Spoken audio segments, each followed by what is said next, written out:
I'm going to talk today about the greater Point Thompson area, which is actually located on the eastern half of the North Slope, as opposed to the previous talks have been looking at the western North Slope. There we go. All right, so I don't have a pointer here, so it's a little difficult to point out these structural features on this trend, but if you can look at the top of the slide, you'll notice where there's a focusing of oil fields. And that structural feature is the Barrow Arch. The Barrow Arch has been a principal topographic high through the Mesozoic and Tertiary time. And what we see here is that it's a site for the focusing of hydrocarbons. And we have two of the largest oil fields in North America located along that trend. And as was previously said by the speakers that came before me, the Alaska North Slope is a huge area of hydrocarbon accumulations. What I'd like to focus in on is the field all the way over to the right, on the right-hand side that says Point Thompson. That is at the eastward edge of this structural feature. And it has over 8 TCF of gas and over 200 million barrels of oil. Our leases are located right adjacent to this structural feature. And I'd also like to point out that the 1002 area of ANWR, that you can see if you look carefully on the upper corner of that map above the thrust belt, the USGS has reported there's over 10.4 billion barrels of oil in ANWR, and over 6.4 billion of that is located within this area, within the underformed zone of the 1002 area.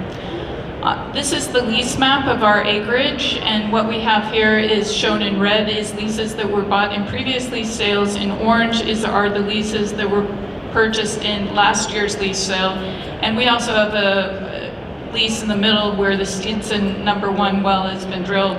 All of these leases are available for purchase, and there are over 70,000 acres available at this time.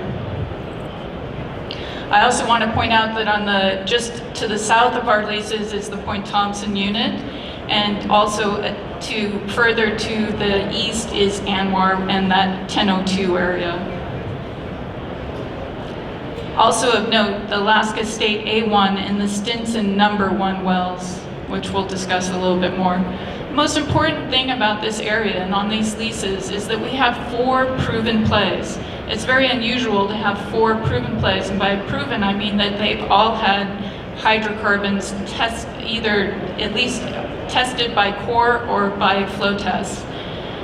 We have the youngest play, there's 2 in the Tertiary, is the Eocene marine sandstone play. That was discovered in the Stinson well. Then we have a Paleocene marine sandstone play.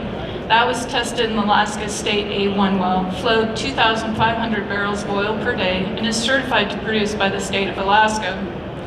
We also have a Newcomian sandstone play, which is equivalent to Point Thompson sandstone. It's also equivalent to the Kuparuk and Point McIntyre sandstones because they're time transgressive and related to the ancient rift system being developed in the Mesozoic. Our final play, which is a new one for the state of Alaska, is a Cambrian shallow marine sandstone play. Previously, when this well was drilled, it was thought to be basement, but it actually is just a quartz sandstone, albeit that it is cemented heavily by quartz cement. This is important to note because actually the poroperms in this interval are quite similar to poroperms being developed in other gas reservoirs in the Middle East. We also have the potential too for Jurassic and Ellsmerian plays on our very northernmost leases.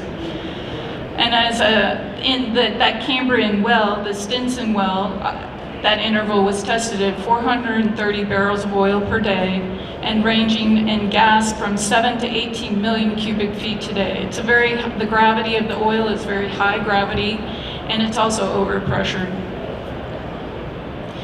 And this just shows you, again, I can't point out the outlines here, but the opportunity for stacked pay is very good here. These outlines are our P50 outlines or our mid-case outlines. Our P90 outlines extend further, and you can actually test, which is quite unusual, up to 3 plays with 1 exploration well. So these are 3 distinctive plays, and overall de-risking this exploration opportunity. Also, if you can sum up the mean values of these individual plays, you actually can easily get to over 1 billion barrels in place for these stacked opportunities. Okay, I'm going to talk briefly about 2 of them. I only have time to talk about 2, but I'd be happy to review all the 4 opportunities in greater depth at our booth. But we're going to talk briefly about the Paleocene prospect. And we're touching on this one because the Neocomian and the Paleocene prospects probably are the closest that can be drilled the easiest at the present time. They can probably be drilled from a pad or from a pad in Point Thompson, and or an ice pad could be built in the winter months.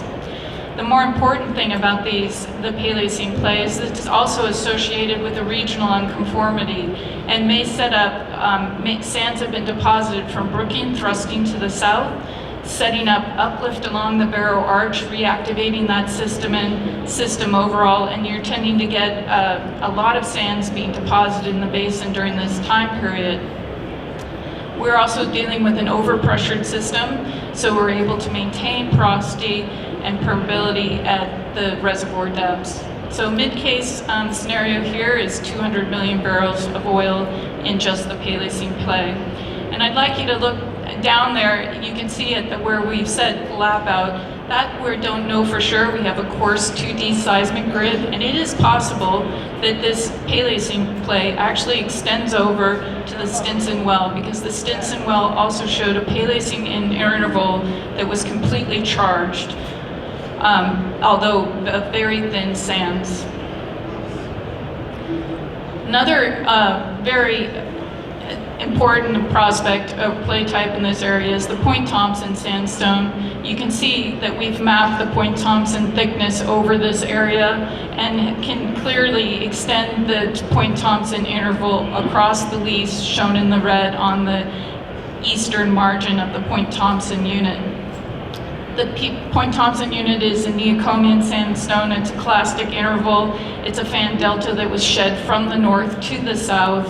And we believe that there's at least 200 feet of thickness extending across this lease. There may be Neocomian as well further to the north, but we have not mapped that thickness at this time, but it does seem to be present. So on the lease alone that's adjacent to the Point Thompson unit, we have 150 million barrels recoverable. So a lot of these wells have been drilled from the 1970s to the 1990s, and you might say, well, if these are discoveries, why haven't they already been developed? Well, there's several reasons for that. There's been a lot of game changers recently on the eastern half of the North Slope. One of these being that Point Thompson unit has facilities that have been online since 2016. Prior to that, there wasn't a way to get liquids off of this eastern part of the North Slope. Now there's a pipeline built from Point Thompson to Badami, and then Badami you can transport all the way to TAPS and get it down the pipeline. So we now have liquid access off the eastern part of the North Slope. Also an important game changer for this part of the North Slope is that ANWR, the 1002 area of ANWR, was opened in December 2017. And we hope that a federal lease sale will be held in this year, 2020. And again, emphasizing that there could be between 6 and 16 billion barrels in ANWR, and we believe our play types are essentially equivalent to several of the play types that have been proposed for the ANWR area. SAE Exploration is planning to shoot a 3D seismic survey in the ANWR 1002 area, and this also will be a significant change because most of these traps are subtle stratigraphic traps or combination traps, and having this new technology will greatly enhance our ability to look and determine the size of the trap. And that is probably right now our biggest risk is not understanding the complete size of these traps. Jane Energy was planning to drill a well, but I just saw on Corgie's news slide that they just changed that and it's been deferred, so this no longer will be being drilled, I don't think, in 2020. But eventually it will be drilled, and it will give insight into the Neocomian and tertiary plays. And then lastly, perhaps most importantly, we we have at least two possibilities for getting gas off the North Slope. There was still the Alaska Gas Line Development Corporation is evaluating building a gas pipeline from the North Slope down to Kenai and having LNG processed in Kenai. Or perhaps even more game-changing is a new company, a Dubai-based Lloyd's Energy subsidiary, has announced that they're working with ExxonMobil to look at the possibility of building an LNG plant right offshore in the Beaufort Sea that would process the LNG, and at that point they would ship it directly to Asia via icebreakers. And this process in this company has been done successfully in Russia already. Okay, one last slide and we'll tidy this up. So in summary, the eastern North Slope, as well as the western North Slope, is a great place to explore.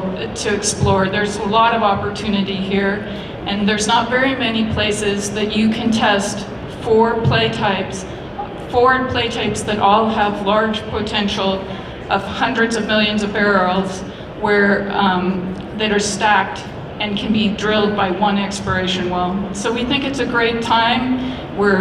Point Thompson facilities are now online, and we're seeing the opening of Anmar to the south. So if you have more questions and would like more information, please come to our booth for Donkel Oil and Gas. Thank you.